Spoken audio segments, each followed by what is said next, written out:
नमस्ते बच्चों। आज फिर मैं आपके लिए लेकर आई हूँ सरफरोशी की तमन्ना पाठ का भाषा ज्ञान। आप लोगों की बड़ी फरमाइश थी कि मैम फिर से डाल दीजिए एक वीडियो, फिर से एक वीडियो बना दीजिए। आप लोग इसे सब्सक्राइब कर लीजिए, तभी मेरे द्वारा डाला गया वीडियो का मैसेज आपके पास जाता रहेगा। चलिए शुरू करते हैं सरफरोशी की तमन्ना पाठ का भाषा ज्ञान। भाषा ज्ञान का पहला प्रश्न है, निम्नलिखित शब्दों के बहुवचन बनाइए। शब्द है चेहरा। चेहरा का बहुवचन होगा चेहरे। कपड़ा का बहुवचन कपड़े। पोशाक पोशाकें। मुश्किल मुश्किलें। शीशी शीशियाँ। बेड़ी बेड़ियाँ। कोठरी कोठड़ियाँ। छुट्टी छुट्टियाँ। दूसरा प्रश्न है, पाठ में आए नुक्ते वाले शब्द ढूंढकर लिखिए। पाठ में आए नुक्ते वाले शब्द ढूंढकर लिखिए। निम्नलिखित शब्द पाठ से लिए गए हैं। साफ, फैसले, कागज़, सरफरोशी, तड़फ, रोज़, सज़ा, आवाज़। अगला प्रश्न है, नीचे लिखे शब्दों में इक प्रत्यय जोड़कर शब्द लिखिए। इक प्रत्यय जोड़कर शब्द लिखिए। शब्द है स्वभाव। स्वभाव में जब इक प्रत्यय लगाते हैं तो शब्द बनता है स्वाभाविक। दूसरा शब्द है अनुष्ठान। अनुष्ठान में जब इक प्रत्यय लगा शब्द बना अनुष्ठानिक। शब्द है प्रकृति। प्रकृति में जब इक प्रत्यय लगा शब्द बना प्राकृतिक। अगला शब्द है संस्कृति। संस्कृति में इक प्रत्यय लगाने से जो शब्द बना सांस्कृतिक। परलोक। परलोक में इक प्रत्यय लगाकर शब्द बना पारलौकिक। सप्ताह। सप्ताह में इक प्रत्यय लगाने से शब्द बना साप्ताहिक। चौथा प्रश्न है, नीचे लिखे वाक्य पढ़िए। क, रसोइये ने खाना बनाया। ख, सब सुबह सुबह उठ गए। वाक्य क में बनाया एक क्रिया है। वाक्य ख में उठ के साथ साथ गए भी जुड़ा है। यहाँ उठ मूल क्रिया है और गए उसे पूरा कर रहा है। इस तरह मूल क्रिया के साथ जुड़ने वाली क्रिया को रंजक क्रिया कहते हैं। मूल क्रिया के साथ रंजक क्रिया जोड़ने से संयुक्त क्रिया बनती है। जैसे चिल्ला उठा, जाने लगा, दौड़ा आया आदि। प्यारे बच्चों, क्लास 7 के सभी वीडियोस देखने के लिए आप वीडी क्लासेस में जाकर प्लेलिस्ट सेलेक्ट करिए और वहाँ से आप सभी अपने क्लास के लेसन के वीडियो देख सकते हैं। आप उसे सब्सक्राइब कर लीजिए, फिर आपको सभी वीडियोज के मैसेज मिलते रहेंगे। अगला प्रश्न है, निम्नलिखित संयुक्त क्रियाओं से वाक्य बनाइए। संयुक्त क्रियाओं से, निम्नलिखित संयुक्त क्रियाओं से वाक्य बनाइए। चिल्ला उठे। चिल्ला उठे से वाक्य बनेगा, अजनबी को देखते ही बच्चे चिल्ला उठे। आप अपने अपने अनुसार अलग अलग वाक्य बना सकते हैं। मैंने यहाँ एक उदाहरण देकर आपको समझाने की कोशिश की है। अगला है उखाड़ डाला। वाक्य बना है, बच्चे ने पौधा उखाड़ डाला। बोलने दो, सबको बारी बारी से बोलने दो। आगे है निकल जाना, तुम चुपचाप वहाँ से निकल जाना।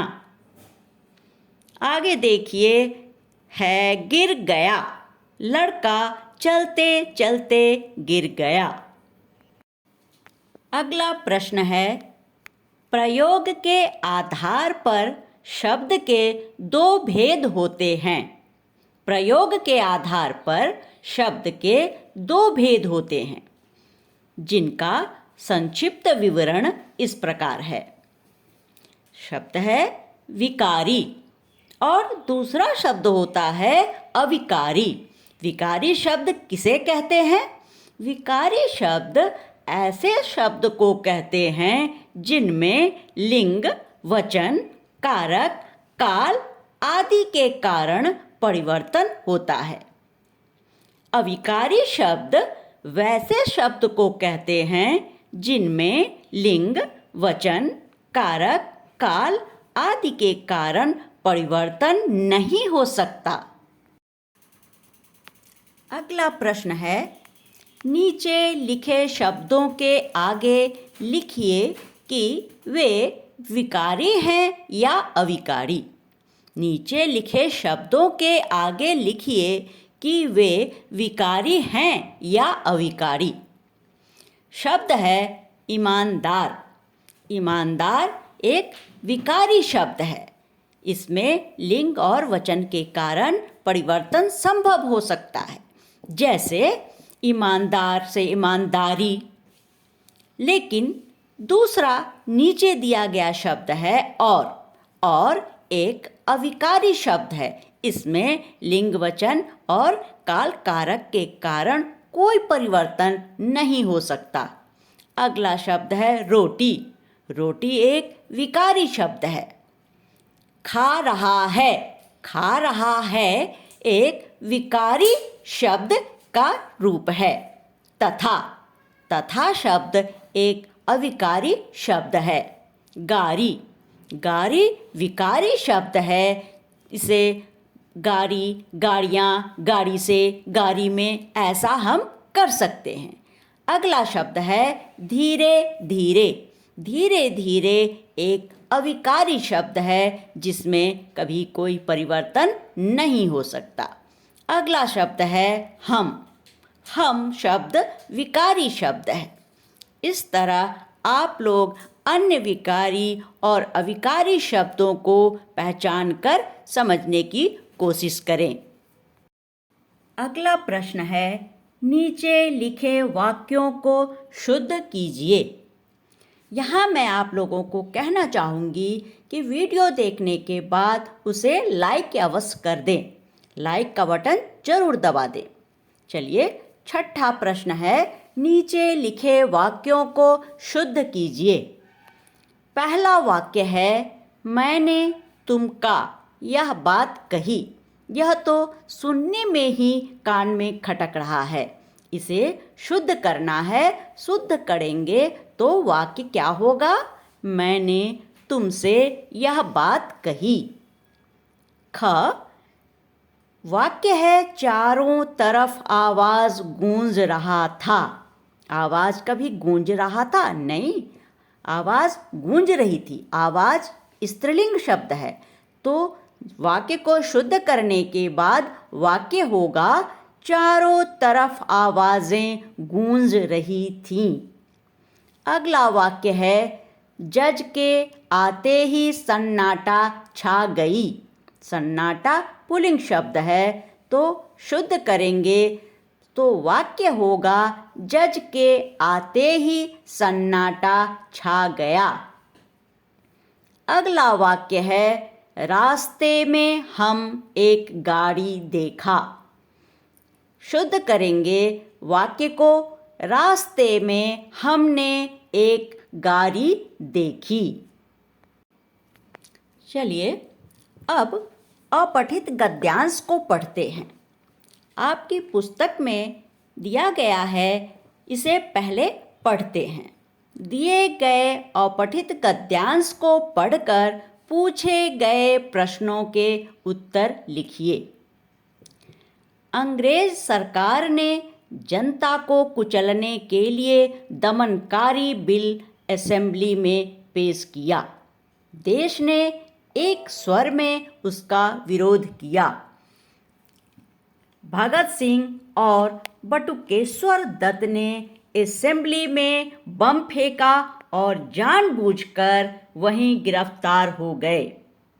इसके बाद चंद्रशेखर आज़ाद के और भी साथी गिरफ्तार हो गए। तब दल के पुनर्गठन और उसे आगे बढ़ाने की जिम्मेदारी अकेले आज़ाद के कंधों पर आ गई। इसके लिए उन्हें प्रयाग जाना पड़ा। एक दिन वह अल्फ्रेड पार्क में बैठे हुए थे। एक विश्वासघाती द्वारा सूचना देने पर एकाएक अंग्रेज सिपाहियों का एक बड़ा दल वहां आ पहुंचा। चंद्रशेखर आज़ाद ने अंग्रेज सरकार के हाथ आने से कहीं अच्छा अपने देश के लिए शहीद होना समझा। अनुच्छेद पढ़ने के बाद इन दिए गए प्रश्नों के उत्तर लिखना है। पहला प्रश्न है, अंग्रेज सरकार ने क्या पेश किया? उत्तर है, अंग्रेज सरकार ने दमनकारी बिल केंद्रीय असेंबली में पेश किया। अगला प्रश्न है, दमनकारी बिल पेश करने का क्या परिणाम निकला? इन सभी प्रश्नों के उत्तर आपको अनुच्छेद से ही ढूंढकर लिखने हैं। उत्तर है, दमनकारी बिल पेश होते ही पूरे देश में विरोध का स्वर गूंज उठा। अगला प्रश्न है, असेंबली में बम किसने फेंका? उत्तर देखिए, भगत सिंह और बटुकेश्वर दत्त ने असेंबली में बम फेंका। अगला प्रश्न है, भगत सिंह आदि की गिरफ्तारी के बाद आज़ाद पर क्या जिम्मेदारी आ गई? उत्तर है, भगत सिंह आदि की गिरफ्तारी के बाद आज़ाद पर दल के पुनर्गठन और उसे आगे बढ़ाने की जिम्मेदारी आ गई। अगला प्रश्न है, अंग्रेज सिपाहियों से घिर जाने पर आज़ाद ने क्या किया? उत्तर है, अंग्रेज सिपाहियों से घिर जाने पर आज़ाद ने स्वयं को गोली मारकर शहीद कर लिया। धन्यवाद बच्चों, वीडियो को पूरा देखें, लाइक और सब्सक्राइब कर लें जिससे आपको आसानी होगी। धन्यवाद।